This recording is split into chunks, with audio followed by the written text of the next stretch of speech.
Santa Palavra de Deus. No livro de Romanos, capítulo 8, versículos 29 e 30.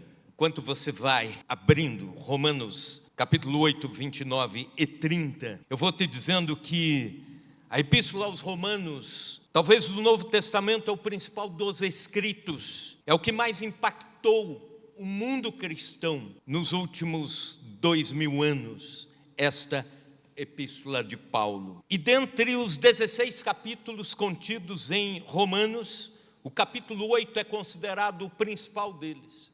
É considerado o ápice. Digamos que toda a Epístola aos Romanos é uma cordilheira e este é o monte mais alto. E quando chegamos aos versículos 29 a 30, existe o ponto mais alto do monte mais alto. Então pense nesses dois versículos nesta forma e nessa importância.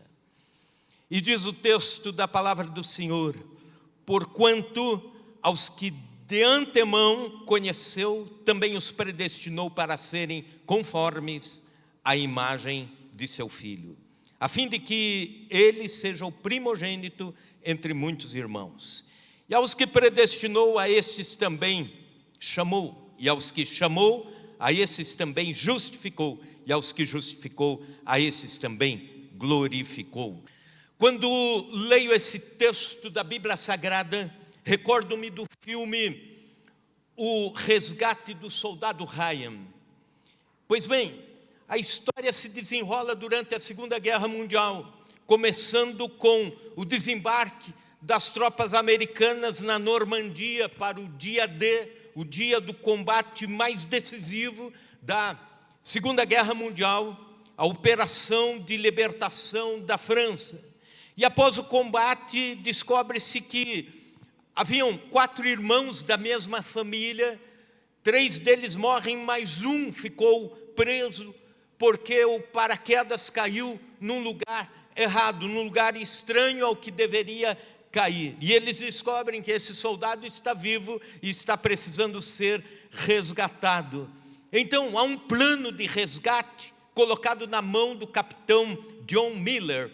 E o capitão John Miller recebe todas as instruções e trabalha com aquele plano, fazendo a escolha dos homens que iriam para esta missão, fazendo o treinamento deles, estabelecendo a estratégia, marcando a data e, por fim, acontece o resgate do soldado Ryan. E no fim do filme, quando ele encontra com o capitão Miller, que está quase morrendo, ele vai agradecer, porque a sua vida foi salva, ele foi resgatado pelo capitão e a sua equipe. E o capitão, quase morrendo, disse essas palavras: faça por merecer, faça por merecer. E aí acaba o filme e essa frase fica bem marcada em nossas mentes. Guarde bem esta frase neste começo da pregação. Vamos precisar desse conceito lá no final. Mas aqui, quando encontramos esses 2 versos da palavra de Deus, Deus está nos falando sobre detalhes, etapas de como foi o nosso resgate, de como Ele tirou-nos do reino das trevas, ou melhor, do império das trevas, e nos trouxe ao reino do Filho do seu amor. Como foi o nosso resgate espiritual? A primeira etapa: Deus conheceu você de antemão. Versículo 29, porquanto aos que de antemão conheceu, na eternidade, antes que houvesse mundo, você e eu já estávamos no coração de Deus. E essa palavra conhecer é muito mais do que apenas saber a respeito de. É a mesma palavra que é usada no Velho Testamento, em hebraico é Yedá, mas ela vem para o Novo Testamento com esse sentido também, como por exemplo em Gênesis capítulo 4, versículo 1, quando a Bíblia diz que Adão conheceu Eva e ela concebeu. É a ideia de conhecer intimamente, afetivamente alguém. Então, Deus nos conheceu afetivamente, Deus nos amou antes que nós existíssemos. Você foi concebido na mente de Deus, antes de ser concebido no ventre da sua mãe. Aleluia! Há filhos que não foram programados pelos pais, mas foram programados por Deus e amados por Deus. E hoje, o fato de serem justificados em Cristo, nós podemos dizer, então é a prova de que a existência não foi ao acaso. É o que diz o Salmo 139, versículo 1 e depois o 16. Senhor, tu me sondas e me conheces. Os teus olhos me viram, ainda substância informe, que isto é, no ventre, e no teu livro foram escritos todos os dias da minha vida, e cada um deles escrito e determinado, quando nenhum deles havia ainda. Então Deus já estava cuidando de cada detalhe. É na eternidade que Deus tomou a iniciativa de relacionar-se com você. Não foi você que amou Deus primeiro, mas Deus nos amou primeiro e nos encontrou e nos restaurou. Partiu dele a iniciativa. Não foi você quem descobriu Deus, mas Deus encontrou você. Não foi você e eu que escolhemos Deus, mas Deus nos escolheu. Prova disso é que o Senhor Jesus diz, não fostes vós que me escolheste, mas eu vos escolhi para que vades e produzais frutos, e vosso fruto permaneça. Não fostes vós que me escolheste. Toda a história da salvação nasce da iniciativa de Deus. Deus nos conhecendo e nos amando. Mas também uma segunda etapa nesse resgate. Deus predestinou você e eu para a salvação. Versículo 29, também os predestinou. E o versículo 30, e aos que predestinou, a esse também chamou. A eleição foi eterna, anterior ao nosso nascimento. A escolha de Deus foi anterior ao nós existirmos. O que é predestinar? Seria essa palavra, porizo, que quer dizer anteriormente determinado, ou então decidido de antemão, ou então pré-ordenado. A eleição, ou a predestinação, ou a escolha foi eterna. A escolha de Deus não foi um plano B. O plano A faltou, falhou, fracassou no Éden. Então Deus fica ali atrapalhado e diz, puxa vida, agora o que podemos fazer? Já que a serpente não estava programada, entrou nesse imbróglio todo, e agora vamos bolar um plano B. Não foi assim. Veja o que diz a palavra de Deus, 2 Timóteo capítulo 1, versículo 9, diz o seguinte, que nos salvou e nos chamou com santa vocação, não segundo as nossas obras, mas conforme a sua própria determinação e graça, que nos foi dada em Cristo Jesus, antes dos tempos eternos. A Bíblia diz que Deus escolheu eu e você, antes da fundação do mundo, Efésios 1:4, assim como nos escolheu nele, antes da fundação do mundo, para sermos santos e irrepreensíveis perante ele e em amor. A Bíblia também afirma que Deus escolheu você e eu desde o princípio, 2 Tessalonicenses 2:13. Também a mesma palavra de Deus assegura que Deus, quando nos conheceu de antemão, e nos predestinou para sermos semelhantes a Cristo. Antes de Deus criar céu e terra, Ele já havia determinado, Ele já havia nos amado, Ele já havia nos escolhido. E essa escolha foi incondicional. Deus não escolheu a mim ou a você, porque previu que nós iríamos crer nele. Então, sabendo que iríamos crer, Ele nos escolhe. Não. Foi exatamente o contrário. Atos capítulo 13, versículo 48. Ouvindo isso, os gentios alegraram-se e bendisseram a palavra do Senhor, e creram todos os que haviam sido destinados para a vida eterna. Então, primeiro foram destinados e depois creram. Deus não nos escolheu por causa de boas obras que nós viríamos a fazer, como uma forma de Deus prever: vou escolher esta pessoa de bom caráter e aí ela fará coisas boas para mim. Não.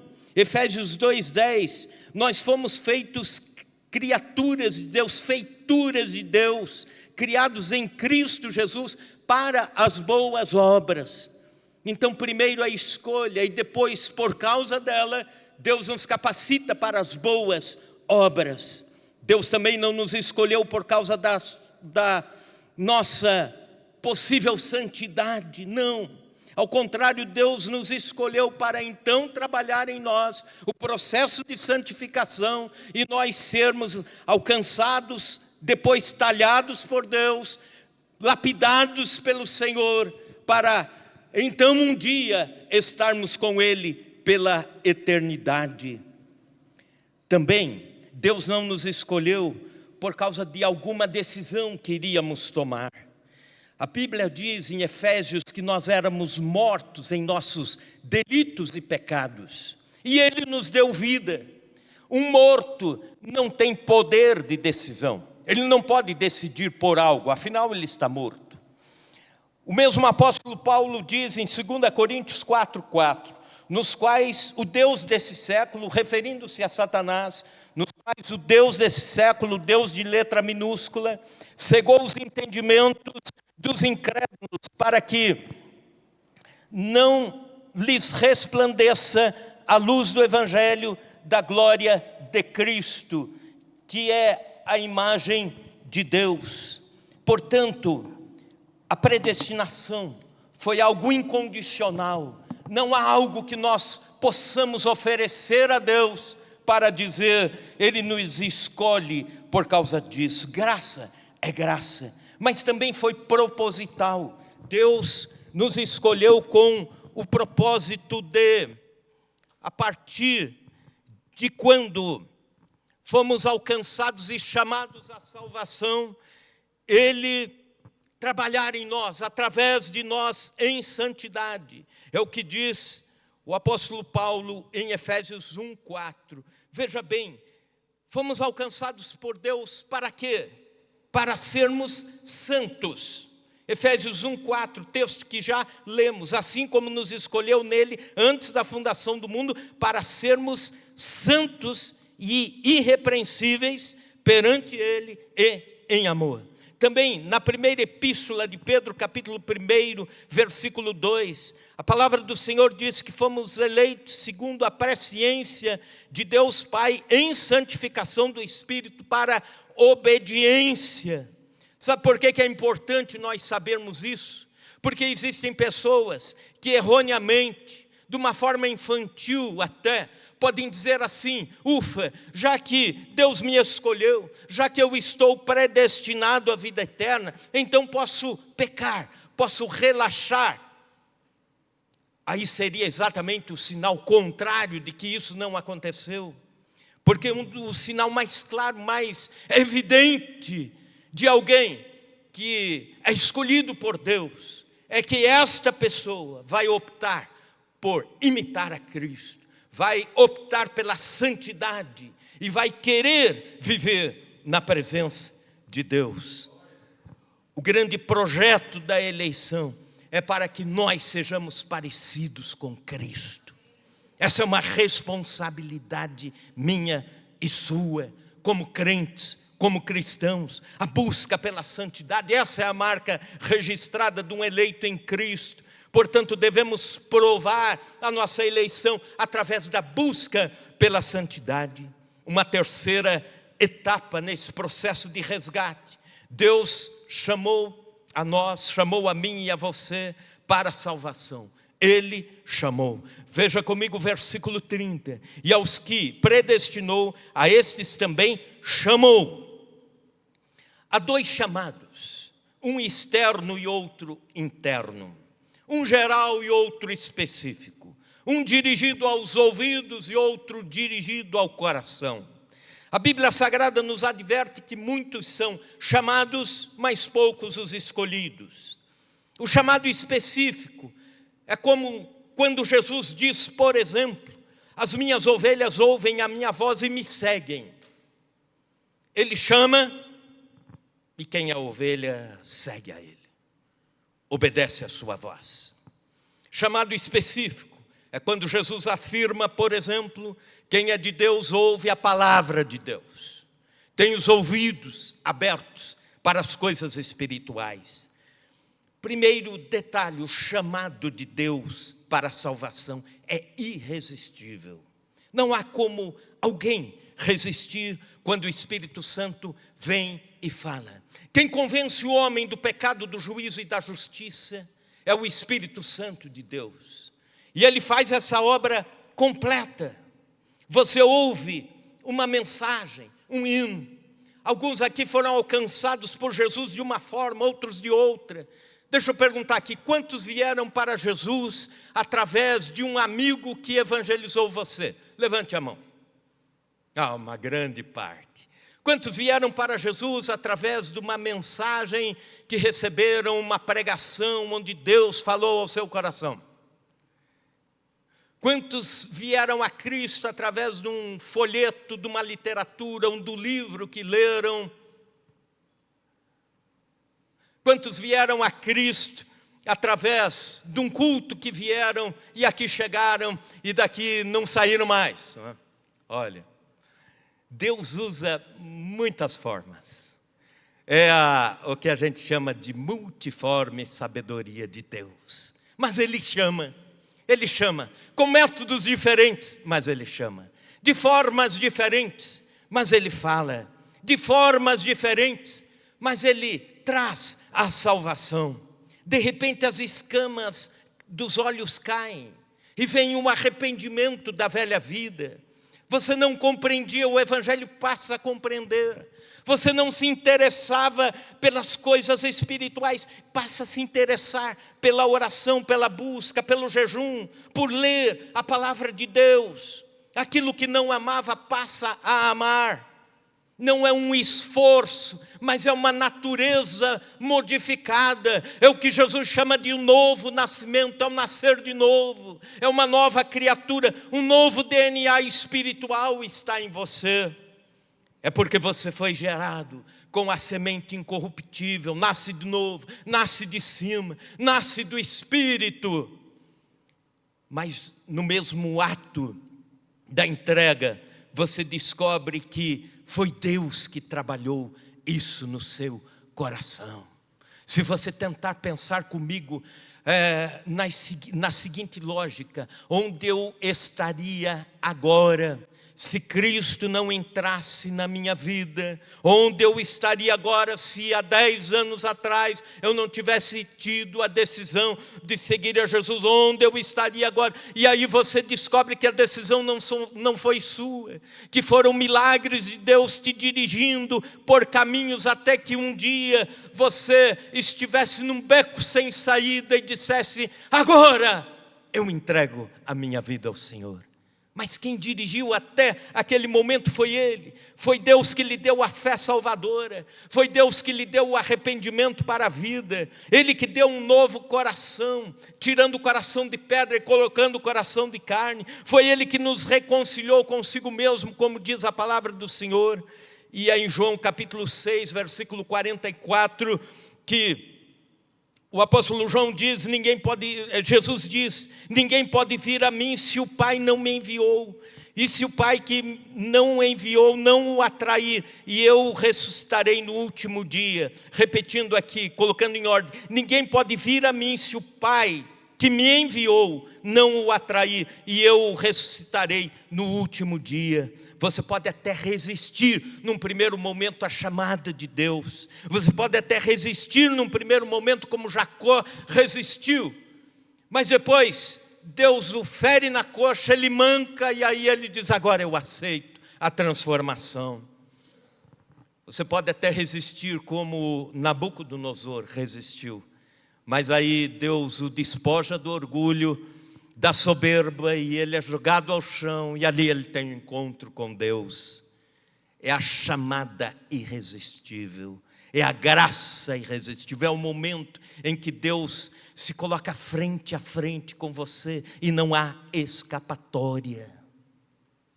lembro-me de um moço chamado Esdras.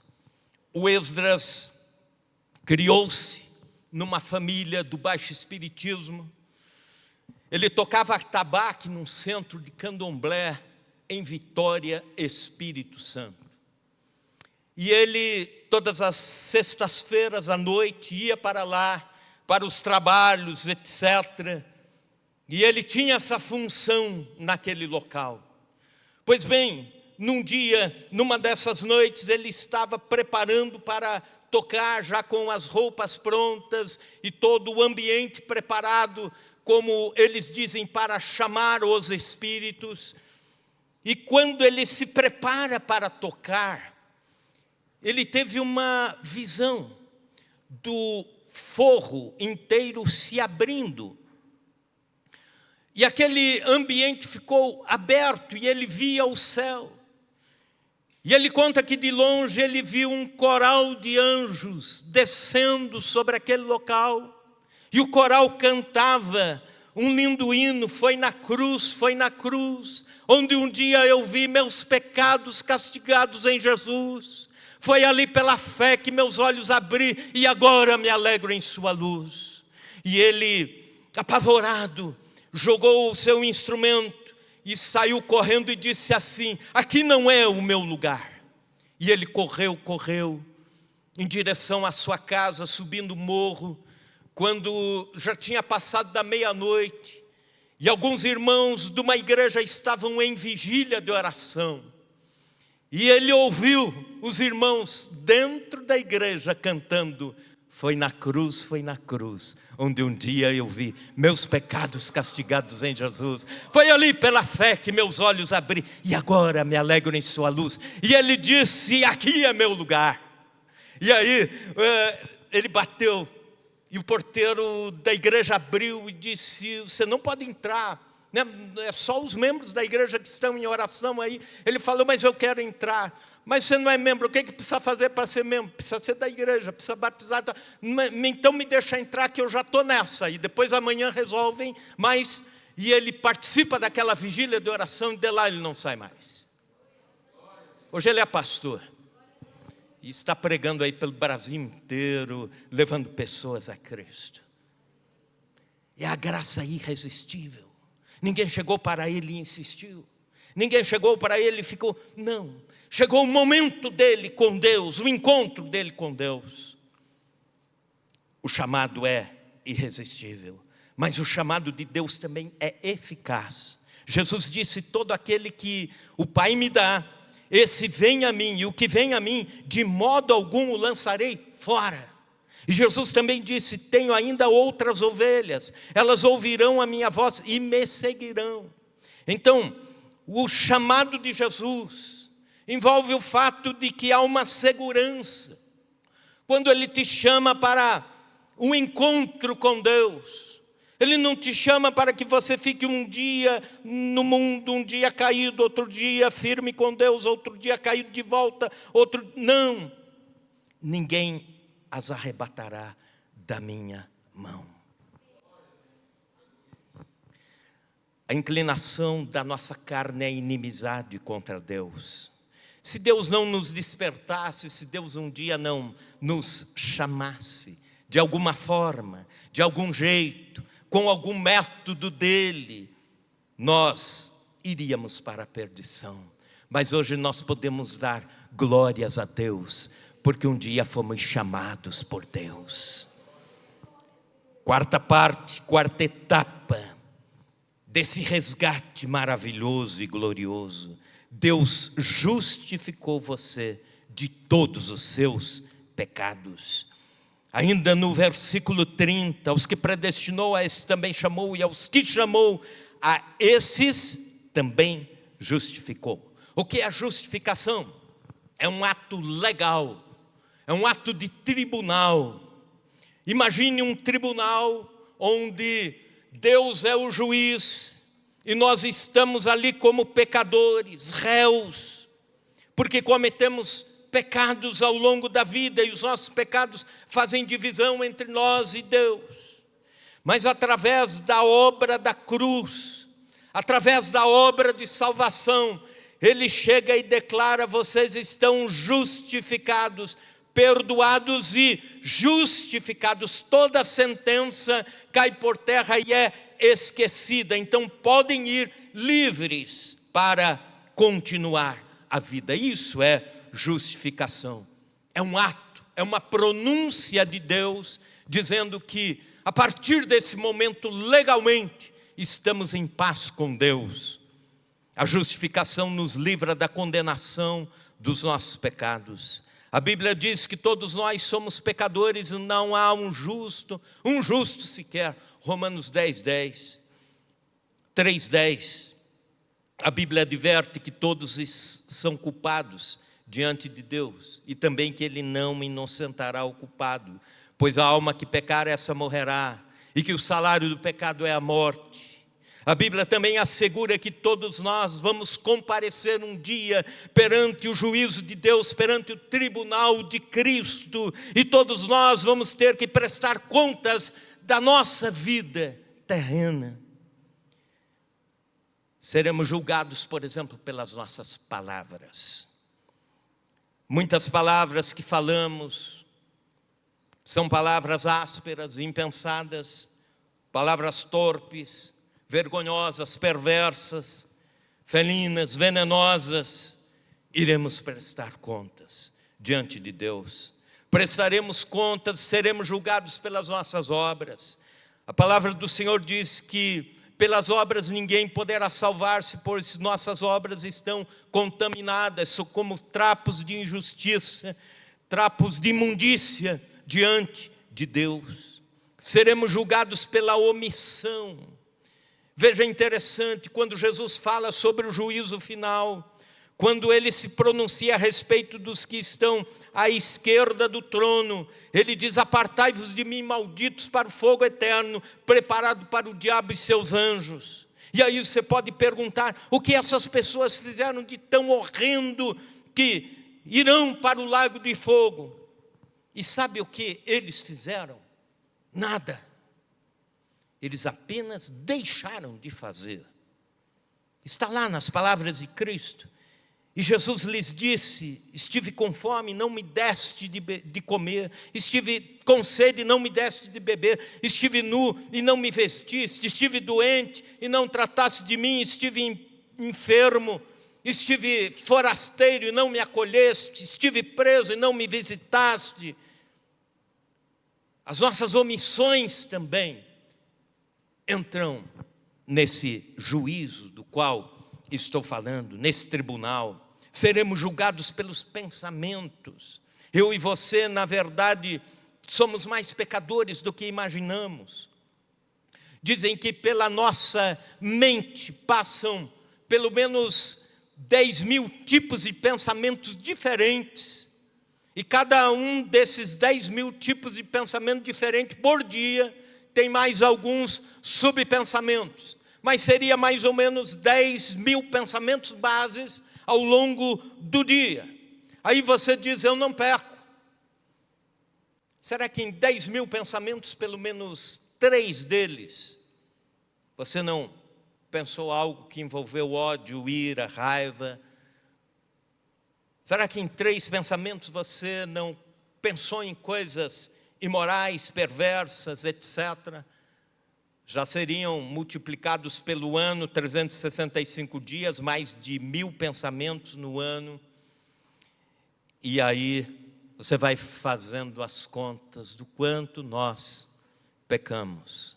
E se Deus exige, acompanhe essa lógica, se Deus exige perfeição para entrar no céu, e se eu e você não somos perfeitos, e a palavra de Deus diz que se tropeçamos numa parte da lei, num único mandamento, teremos tropeçado em toda a lei, mais ou menos como aquela ideia de um ovo podre dentro de um omelete.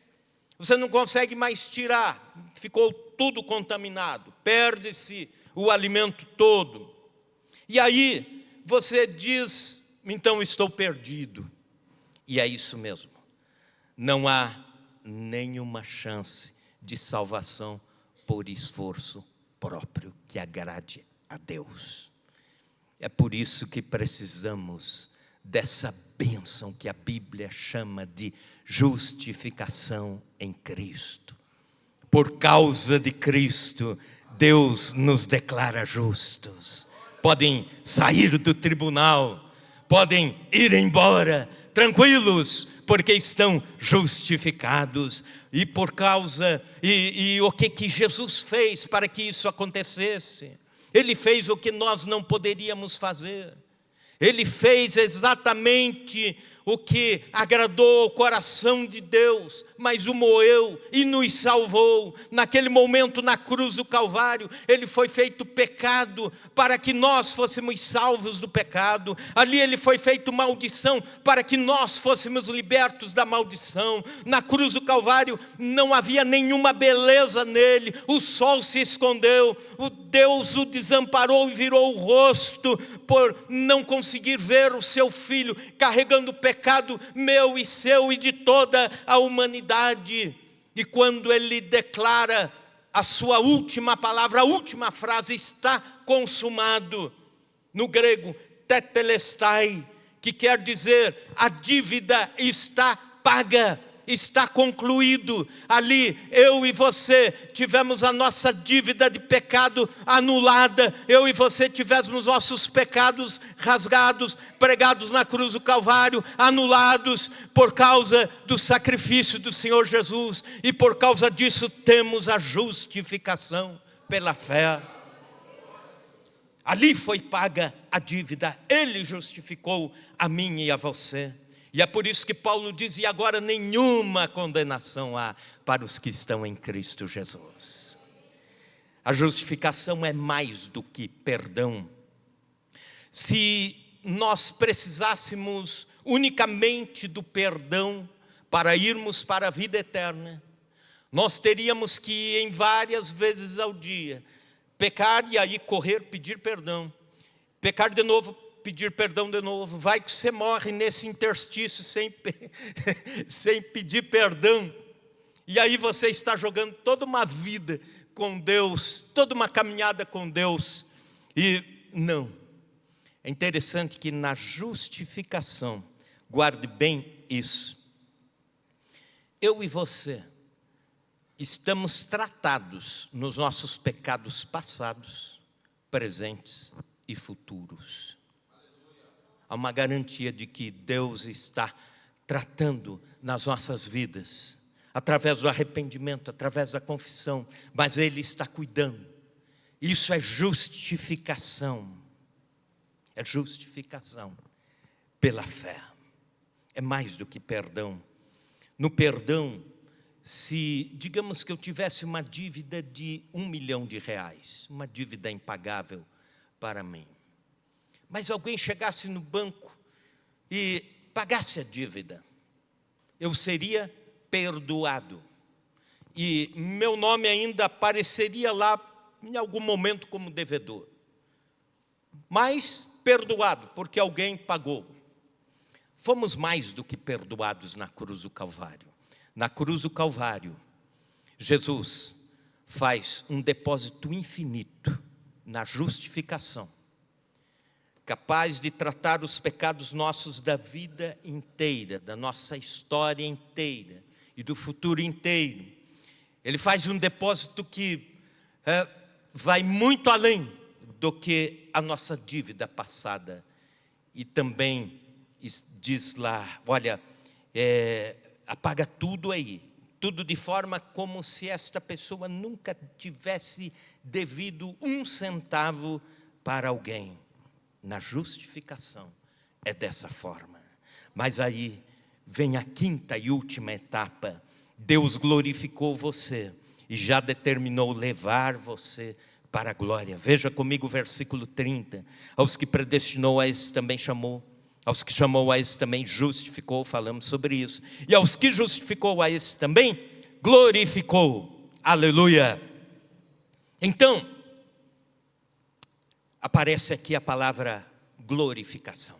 Depois de tudo que Deus fez por você, o apóstolo Paulo está terminando esses 2 versículos de uma forma maravilhosa, uma escalada. E ele coloca glorificação no passado, como um ato consumado. Isso porque na mente, nos decretos de Deus, você já está no céu. Eu e você já estamos salvos, já temos o voucher. Só falta chegar lá e entrar no dia chegar no dia da nossa senha, ou então o arrebatamento da igreja do Senhor. Lá estaremos asseguradamente. Certa vez alguém perguntou isso para mim. Mas olha, Marcos, você é salvo mesmo? Olha, você tem certeza absoluta mesmo? Sim, absoluta, nenhuma dúvida. Porque isso não depende de mim, depende do Senhor que pagou o preço na cruz do Calvário por mim, e da justificação que tenho.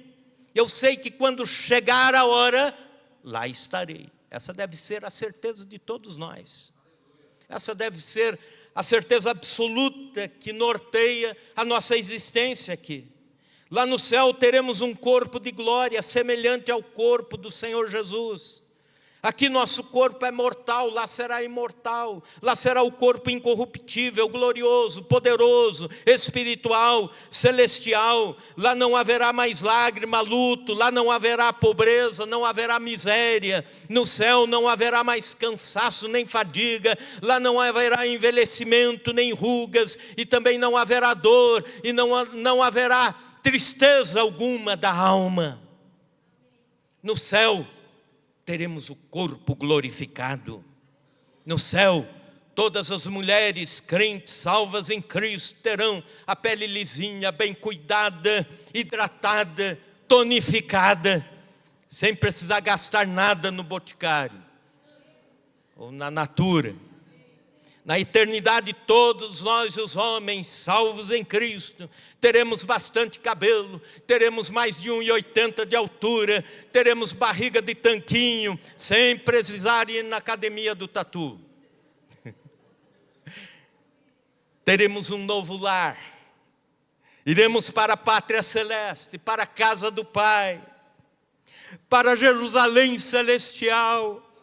Estaremos no paraíso com Deus pela eternidade, para provar, para ver aquilo que os olhos jamais viram, para ouvir aquilo que os ouvidos terrenos jamais ouviram, experimentar o estar com Cristo pela eternidade.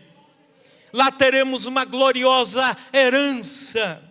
Aqui na terra temos a fadiga, temos o cansaço, a dor, a tristeza, pelas economias, por uma herança corruptível, pelos bens materiais, até com certas injustiças acontecendo, que nos fazem ficar nervosos a respeito de como vão as economias, etc.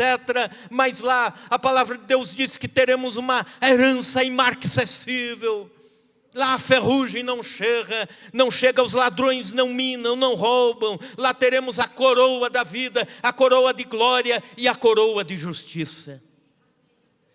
Você ouvirá do Senhor: vinde bendito de meu Pai, entrai e possuí a herança, o reino que vos está preparado desde a fundação do mundo. Você vai para a glória, assim como eu. Esse dia ainda não chegou, mas o texto nos garante essa glorificação no passado. Não é aquela ideia, aos que justificou também os glorificará. Não, os glorificou. Já está no pacote a nossa eternidade com Deus. Aleluia. Deus nos conheceu, Ele nos amou intimamente, Deus nos predestinou, Ele decretou sobre nós, antes de existir o mundo. Deus nos chamou irresistivelmente, Deus nos justificou, Deus nos glorificou, fomos resgatados.